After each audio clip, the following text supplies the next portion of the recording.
Arianism was one of the most dangerous heresies to ever hit the early church. It denied the divinity of Jesus Christ, claiming that he wasn't eternal like the Father, but instead a created being, a lesser God, if you will.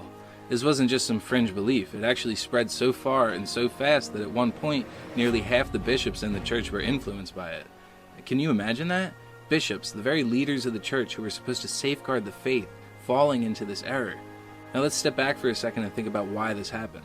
Back then, the church didn't have 2,000 years of theological clarity that we have today.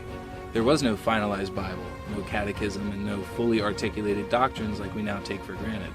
They were still working through what it meant for Jesus to be both fully God and fully man.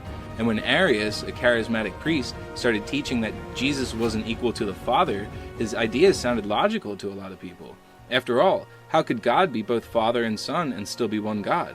To them, Arius made sense, and because of this, his heresy spread like wildfire.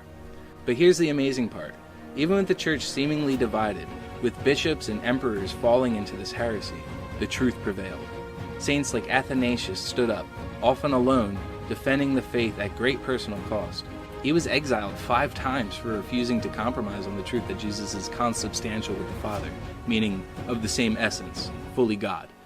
The Council of Nicaea in 325 AD ultimately condemned Arianism and clarified what we now profess in the Nicene Creed, that Jesus Christ is God from God, light from light, true God from true God. And while it took years, even decades, to root out Arianism completely, the Church survived. This is why Christ's promise in Matthew 16:18 is so powerful.